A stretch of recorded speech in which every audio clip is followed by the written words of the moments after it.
Whenever you meet somebody who has even read a little bit of Buddhism, will tell you that desire is the root of all suffering.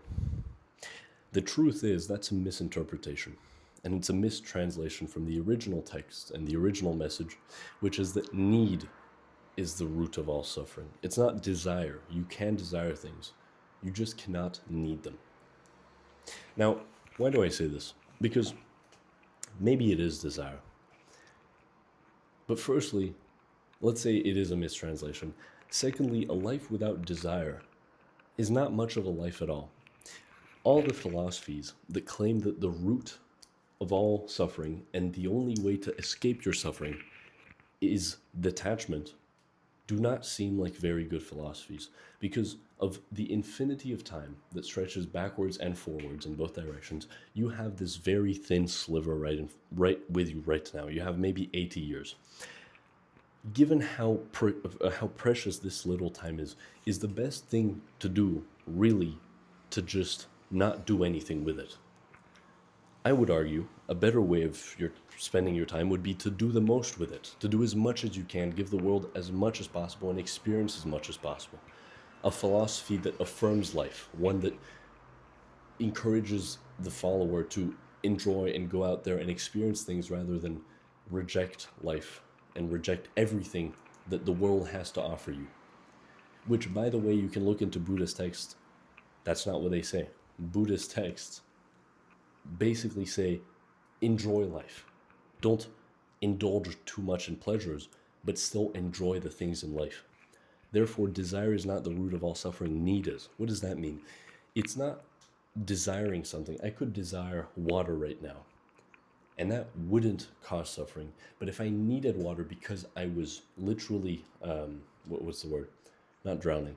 I needed water because I would die without it because I was dehydrated, then I would suffer.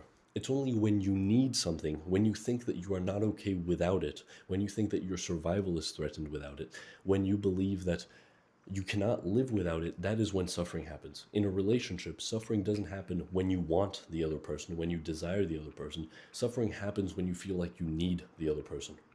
The same thing with literally anything in your life. If you feel like you need something in your life, people say, oh, you push it away, whatever. That's a whole separate thing, manifestation. I don't really believe in that stuff. But you will suffer because needing is something that it makes sense that if you need something and you're not getting it, you will suffer. If you need anything, by definition, you don't have it. Therefore, you suffer because your survival is threatened. And as biological beings, our survival is the highest priority. So it's not desire that is the root of all suffering, it's need. So what does that mean for your life? That means that to live a good life, it's not that you need to detach from all desires and live like a hermit in the middle of nowhere. Rather, it means that you should always desire things but never need them. You can have very strong desire for something, just know that you will be okay without it. And weirdly, in some situations, especially dating, human relations and stuff, that actually helps you get what you wanted anyway. Because when you show neediness for someone, especially, it tends to push them away. So to live a good life, you can still desire things, you can still live a worldly life where you enjoy the stuff that is presented and given to you to experience, whilst never needing anything, simply desiring and living a life guided by your desire and not somebody else's. Goodbye.